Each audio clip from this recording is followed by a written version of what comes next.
I know that when we first started talking, y'all didn't have a big staff, No, and even if you're adding two, it's still not a giant staff. You're probably at like five or we have six now, 5 now. right? Yeah. Wow, Okay, that's good, you know, awesome. To help you, I hope, yes, and everything. Yes. Yeah. I mean, my job is essentially turning into 2 full-time jobs and a part-time job. So, well, Oh, then that's okay. normal nonprofit work, though. I mean, that's No just. joke. But you said you got two new people. Well, there's always a challenge when you do that. You go, oh yeah, we got two new people.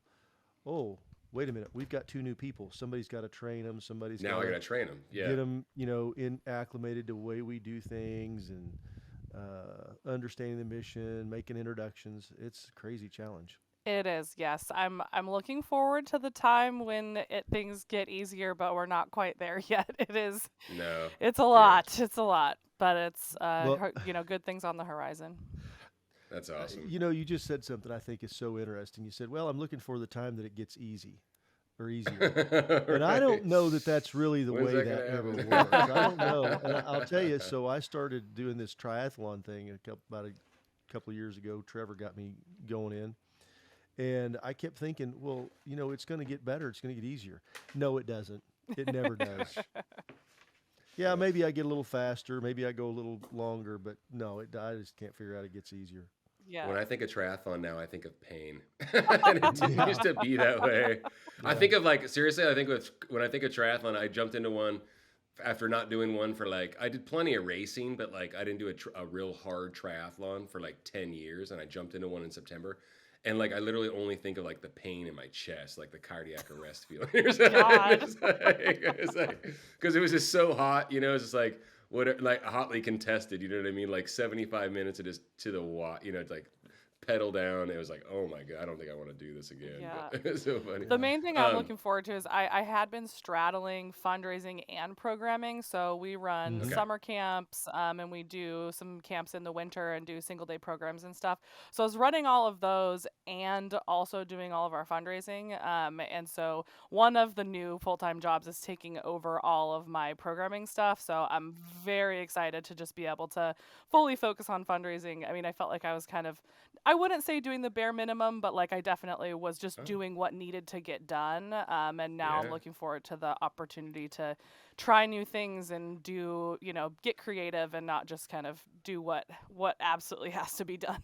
Well, I, watch I, out, world, because if you were doing bare bones, you were doing really, really yeah. well. So, Well, I think that's something that happens a lot though in the nonprofit world. I think yeah, it's this. you're wearing many Well, I'm hats. I'm I'm running programming because we're doing camps through the summer and we're doing Yep, programming. Oh wait, okay, now I got to switch, put my fundraising hat on, and it's like this yep. whole re-gear of everything you're doing, and optimally. And I know, and the unique thing about is this situation is it's not unique. I mean, probably Mhm. the majority of Mm, people we talk to, I've never met somebody who said we're fully staffed and everybody knows their right. place. I've never in 30 years have met a nonprofit that was there Right, because Hmm. right. you're either growing, developing, things are changing. Um, just the evolution of it, and we know the majority of nonprofits in the country are very small.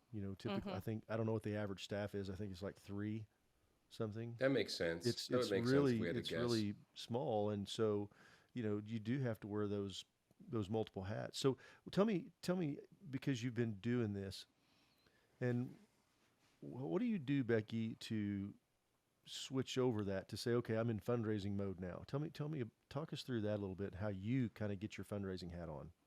That's a great question. And one of the things I think that I honestly struggled with the most was switching gears of Hmm.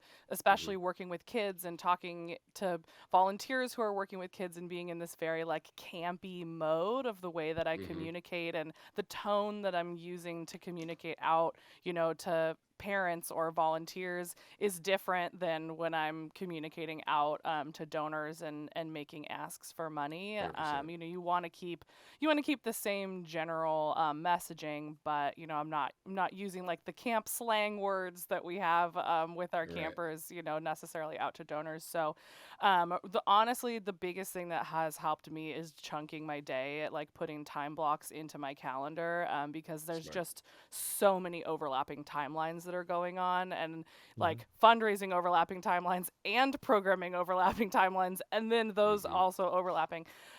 So making some dedicated time to, I am going to sit down and write this new acknowledgement letter, and that's all I'm going to do for the next 2 hours or whatever. No Mm-hmm. matter what email pops up, like I turn off my email notifications because I just am too distractible to really try and get my brain into being focused, because like the first 15-20 minutes is just getting focused, and not Right. necessarily Right. productive. So trying to, Super smart. yeah, just really set myself up Well, to try and stay focused on one topic at a time.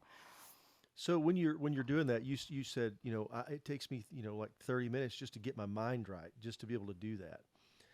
Um, I think that's something that doesn't get talked about very much, I think it's realistic. Yeah, that's super because realistic. I know myself, just for all this stuff, it's hard to flip the switch. I Mm-hmm. mean, 100%. you can Yeah. get better and not with practice, and when the pressure's on, you got to do it. You can do it, but to give that best effort, to put that best thing, putting your mind in there to start thinking about all the things that are going to go into it and what you need to not miss something, Mm-hmm. is really something that's not thought of well. I It's really about being don't think patient of with yourself. I think. yeah. I think of being patient with yourself when that happens. You know what I mean? To get the best out of yourself, being kind to yourself for sure. I think that's awesome. Yeah, And I it's do and you always know also yourself. I keep little notepads everywhere. So like if I am focused on something and something pops into my brain, I just write it down somewhere else so that I can Yeah. stay focused on the thing that I'm Mhm. trying to stay focused on, because when there's Yeah. so much going on in your brain, it's really easy, at least for me, to get sidetracked and start going down that, train of thought. And then I'll have to refocus myself. That's another 15 minutes, so trying to get things out of my brain into another place where I know I can revisit them to try and stay on a single topic. Yeah. Makes Well, total sense. Makes total one thing sense. that is real interesting to me is last year, you had this really fantastic event, and going into it or getting ready for it and kind of getting moving along, there was a lot of I'm going to use the word doubts. That's me putting that on there. I don't know if that's Or the right. unknowing. That's Yeah, the just unknown. unknown. Yeah. Yeah, exactly. That's a great Yeah. way. Unknown of going into it. Coming out of the wonkiness we'd had for the last couple of years. Talk us Absolutely. through that and kind of how you Yeah. got your head back right for that. Yeah, that's a great question. Honestly, it was a lot of guessing. Even from every detail down to, we were thinking, we would maybe have around 150 attendees, Hmm. and our past galas have had like 280. So we were like, are people gonna want to come back in the room? We don't know. So it's just so much guesswork, and then having to adapt when your guesswork is maybe not right. So we had almost right away 10 tables sold, or 20 tables sold, so we were at 200 attendees, and then we were like, okay, can we adjust? What are we okay being at? Yeah. So it's like guessing, adapting, reevaluating, making a new plan, adapting again when that new plan isn't working. So it's just Right. like the kind of constant flexibility, to have a plan but not be so tied down to that plan that you're not willing to adjust and meet what, I mean, our community was telling us they were ready to be back in person and Hmm. they wanted to attend this event. So who are we to tell them no? That's why we're doing the event, is to have our community Yeah. there. So Yeah. if they Totally. want to be there, then let's meet them where they're at. I don't know if it was exactly equal parts or if we even need to assign like a percentage to it, but Becky, it had to be, once again, a layer of people were ready to be in person and to participate, but also, do you think in hindsight that you probably did a really, really great job, you and your team, of conveying the message of the mission and the kind of work that you do for children and stuff like that as well? And like, how much of that was you had a lot of time, for instance, or maybe you focused on that, or tell us whether you did or you didn't, or maybe, you're self-auditing, did you do a great job of conveying the message of the mission? Because I have a feeling that you did. Yeah, I think it kind of went hand in hand. So we had done a family camp in the summer of Hmm. 21, and then Hmm. 22 summer we returned to our regular in-person kids camp. So we kind Hmm. of wove that messaging in through, hey, we're returning to in-person gala to prepare us for returning to in-person camp, and here's all the Awesome. reasons why. Family camp was great, but kids only camp is what we really are good at and what Hmm. our kids really need. And so tying Hmm. all of that messaging in together, I think, yeah, was definitely important. So I, I, good. I want to ask this question because I use this a lot as an analogy, and it's not because of anybody. It's just really simple to do. I'll say, if we're raising money and we want to send 100 kids to camp, costs $1,000. We're going to raise 100,000. How many kids do you want to sponsor? Did you guys use anything like that where you were talking about the individual kids getting camp ready and doing it that way? I'm just curious because I use that as an analogy a lot. Yeah, no, it's a great question. And we do sometimes. We don't always use the direct like send a kid to camp kind of messaging. What we'll do is say, $5,000 covers the lodging for 2 cabins of kids. Like we break it down kind of into Yeah. the things as opposed to the kids. So like, Mhm. I don't know, it's like $1,000 is all the t-shirts for camp, and this much money Perfect. will go Sure. towards arts and crafts, and a bit more on the items versus the actual kids. Having said that, one of our levels, our $10,000 level, we say sponsor 10 kids at kayak camp is what we say Yeah. Right. for that Yeah. level. So we try Awesome. to mix it Yeah. up so it's not only send 1 kid, send 2 kids, send 3 kids. And it Mhm. also gives us that opportunity to call out. We do different camps, like we do a ski camp, we do a kayak camp, we do our summer Hmm. camp, to be able to say, hey, this much pays for the lessons that ski camp kids take on the mountain, to highlight our different programs that way. That's so cool. It's awesome. Super smart. Well, so just coming in this past year, because I know that you guys had a goal, and then you had a stretch goal, and you Yeah. crushed it. And so, Yeah. why don't you Yeah. tell us about that We're and kind super of how happy for you. and how you prepared for that and planned for it, maybe strategically, and then anything tactically that you did. Yeah, I mean, we were honestly just blown away at the generosity of the people in the room. And we did definitely do. I'm trying to. You guys have helped me give myself more credit than I think when I was first telling you Oh, guys yeah. about I don't think the that you do. success. I was like, I don't know how it happened, and you guys, said you made it Yeah. happen, Becky. You did. I'm pretty positive. Yeah, you had a lot to do So with a lot of work. I it. mean, we had our highest ever sponsorship commitment before the event this year. So really hitting Okay. the ground hard with trying to get sponsors and going down the underwriting route, which we have not done in the past. So Smart. Mhm. it's a great way. We keep our event sponsors. I mean, not that we're withholding information, but we try to keep them as straight event sponsors, and then go find underwriting sponsors. So smart. To get additional money there. So that was a big, portion of it. And then I think really thinking strategically about what items were in both our silent and our live auctions. The landscape I think has changed a lot even since virtual years, and definitely Hmm. since 2019 was when we did our last in-person event of what people are wanting to spend their money on. So Hmm. kind of evaluating what had done but well in the past, but also looking at it through the lens of what people are looking for now. So some of our best sellers were local getaways of just, head over to Woodby Island or head into the mountains, head down, drivable trips Hmm. were really Mhm. big. So we pushed those, and then trying to find those unique experiences to include in the live auction of things that you can't, like you say, you can't just go out and buy, or things that are exclusive. Our best selling item was a bottle of Pappy Van Winkle. It sold for like Happy Van fourteen Winkle. Yeah. thousand dollars. I mean, just ridiculous. Yeah. But Yeah. because Yeah. we knew this guy who bought it in 2019 hasn't had it since then, and And drank he it. said, Yeah. "Hey, I'm on my last glass of this. Are you gonna have another bottle?" So Yeah. listening Yeah. to our donors too. It was all supply and demand at that Yeah, point. yeah. You just hit on something I think is so critical. You said listening to our donors. Mhm. Mm. So really kind of flesh that out for us, if you would, Becky. What you guys in your organization, Or how you you do that. Yeah. how do Yeah. you actually go about that? I mean, we literally reach out to past live auction winners and say, hey, how did you like that?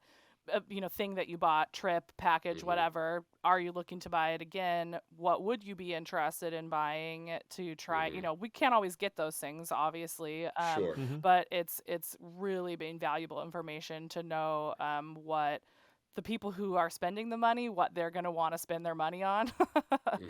No, it's super So, I smart. mean, literally just calling them up and asking them and having those conversations. I know. I think people have trepidation about that, and you just seem unabashed, Becky. So I think that's really, really good. But also because, like what we were talking about the onset was, you don't have a staff of 20 people. Right. So you just pick up the phone yourself. You're Yeah. like, hey, we got Yeah. I know who, about what, and I'm going to reach out and have a conversation. And then also there's like another layer of that where that means a lot to people. Mm-hmm. Having that conversation, getting their input means a lot. We're always preaching that, and I think it's awesome. I had a question, just a follow-up question about the sponsorships and underwriting. Was that something that you had a little bit of trepidation about that you hadn't utilized before? Did you find that you were maybe asking for more than you were comfortable asking for in the past? You kind of tore down those walls, so to speak. It worked out great. That kind of feedback. I'm not projecting the answer on you, but I mean, was that kind of what you noticed?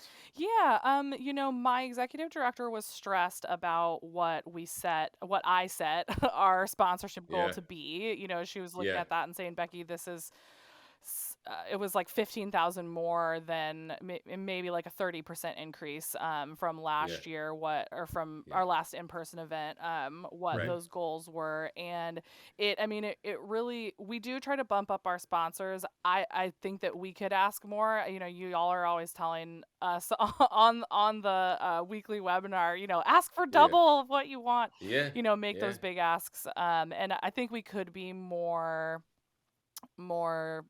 courageous in that Sure.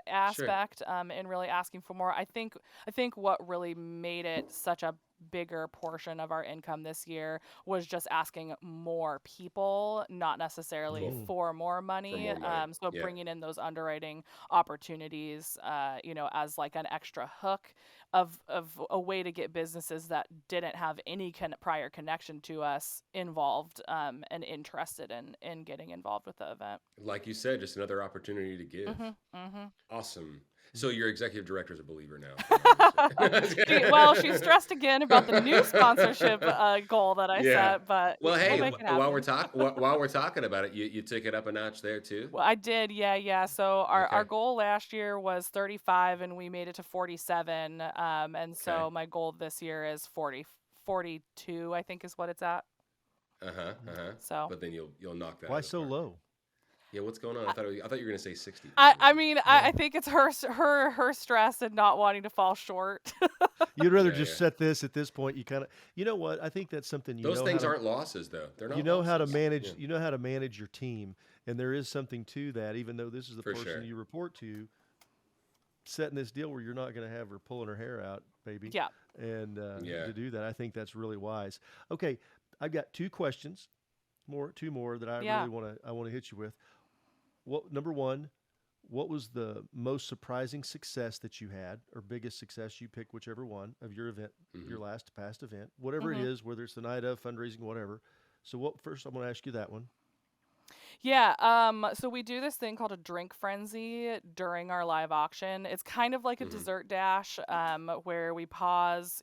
I think we do it 3 times throughout the event, and just sell alcohol. Yeah. But Yeah. Yeah. it's quite cheap. It's like bottle of Yeah. limoncello, or Yeah. Yeah. a sort of mid level bottle of whiskey, and Yeah. the people can choose to have it served at the table, and almost every single person always does. So Mhm. we Yeah. sold a $40 bottle of port for $6,000. I mean, but it Oh really my comes back word. to, Wow. like I've said and you've reiterated, people are looking for opportunities to give. So you Yeah. give them something and they will give a Whew. lot right back. This must Mhm. be some really Yeah. good port. It Oh really my wasn't. goodness. It's like, I A never met a 40 bottle of I was port. gonna say, a $40 bottle of port is Woo. not you're not stepping up there very Yeah, far, yeah. so I mean, That's it so carries funny. over to, that's we'll do awesome. like 2 growlers of a local brewery beer. Yeah. That's Yeah. cost like $12 or something, and selling that for Yeah. $600, $700. The return is Yeah, yeah. impressive. Those Yeah. that's really great. That's great. So, Yeah. what was the one thing, the biggest failure that you just wish you could just erase Uh-oh. that right off the books? Yeah. Okay. So this is actually something that I learned on the HGA webinar series, and I think we just didn't communicate it in the best way. So for our raffle this year, we did a golden paddle raffle. In the Okay. past, we've done like a best of live, but just trying to switch it up. Mm-hmm. It's been a few years since we were Hmm. in person and trying to Mm-hmm. do something different. So essentially, the winning raffle ticket winner gets a credit to use in the live auction, where they Okay. can, raise their golden paddle and use that.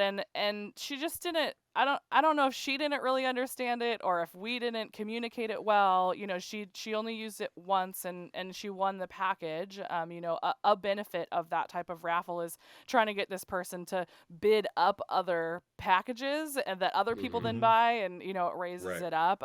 So I think Mhm. it was potentially a communication misstep in the communications leading up to the event. And then, it's just so hard in the moment to, like, the live auction is happening, to pull her aside and make sure she understand, the person who Yeah. wins it understands. It's hard to educate 250 people and then the one specific person that you need to know Right. how it works. Right. So, I mean, we made good money on the raffle, but it just didn't have the same, it didn't go how I was hoping it would. Mhm. Well, that's a different take. I've personally never thought of that, but that is definitely a unique way to do Heard it. folks doing it, and I've even heard like Mark, because Mhm. he's Mark on our team is Mhm. such a genius with revenue enhancers, like where you buy, you can like increase the value with your dollars of like what the paddle's worth and stuff like that. There's like it's nuance for sure. It's like explaining someone a new board game in real Mhm. time. You Mhm. know what I mean? But Yeah. I totally get it. It's creative, and that I think that's the good side of it, right? Adding some new revenue enhancer or some creativity to the event. Yeah. Um, She is not loved the all is not paddle, all the golden loss. paddle that she got to take home. She loved There you that. go. Yeah, There that's you what I was go. gonna say. You could Right have just on. let her have the golden paddle. She'd have been happy with that. She's like, Yeah. it was shiny and awesome, and it had your logo Yeah. on it. Yeah. That's awesome. That's Um, cool. Very well, cool. Becky, we're here with I'm gonna just tell everybody Becky Felak. So Becky is the director of development and currently program manager, I think, for the Good Times Project. And you actually guys do camps for kids with cancer. If Correct. Yeah, and their if I'm siblings hitting all as that well. right, and their Mhm. siblings, Yeah. yeah, for It's families, a pretty amazing basically for mission. families. So really great mission. Um, Becky has been part of our HJ family for a while, coming on the webinars, participating, doing a lot of fun stuff, has some cool stories. And so we really just love the opportunity for you to come on and share that, because I know Yeah. you worked really hard and to do that, pulled a lot of double duty, as you said, Yeah. throughout that time. And as so many nonprofit professionals do, we're, the way that y'all work and do this stuff is just amazing to me, because much harder than I think anybody really understands.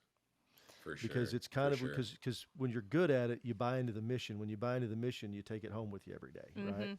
Mhm. Yeah.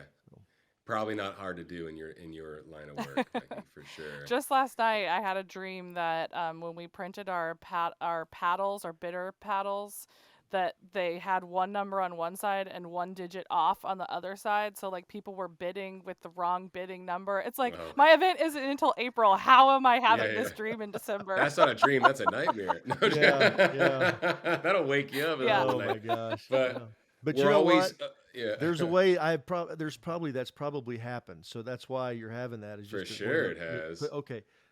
Numbers on the same side. There's Yep. all Yeah. Check sorts of that snafus. box. Yeah. Yeah. One more thing on the checklist. Well, we're always singing your praises, Becky, and I appreciate you always being open to us, using all of your wins and ideas and creativity as an example for so many others, because obviously we're very very very happy for your success and the Good Times Project success and the work that you're doing. We're happy for everyone's success. As we've gotten to know you, it's been really really awesome to share your story and what you're doing, and we're proud of you. So Well, I I appreciate can't that. thank I you mean, enough. I totally feel like a newbie. I've only been in the fundraising world since COVID, since 2020. So Yeah, it there's a lot to learn, I know, and I appreciate y'all for coming on and sharing, your wisdom and having the great guests that you do. And I'm privileged thank you. to share my experience, however limited it may be. You Well, got more going on. Yeah, we're gonna keep nudging you. You got more going on than you think. oh, for So that's sure. awesome, though. And yeah, please don't forget that. and we're gonna be paying attention to the continued success, and of course doing whatever we can to help. That's 100%. So Well, I appreciate it, y'all. Awesome. Thanks, yeah, Becky. Appreciate you being appreciate you, Becky. Have a great holiday, and we'll probably see you on a webinar here pretty soon. Yeah, right back at you. I know it's tomorrow morning. I'll be there.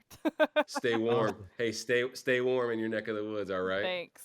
Appreciate you, Becky. Thanks so much for coming on. Thanks, Jay, as well, brother.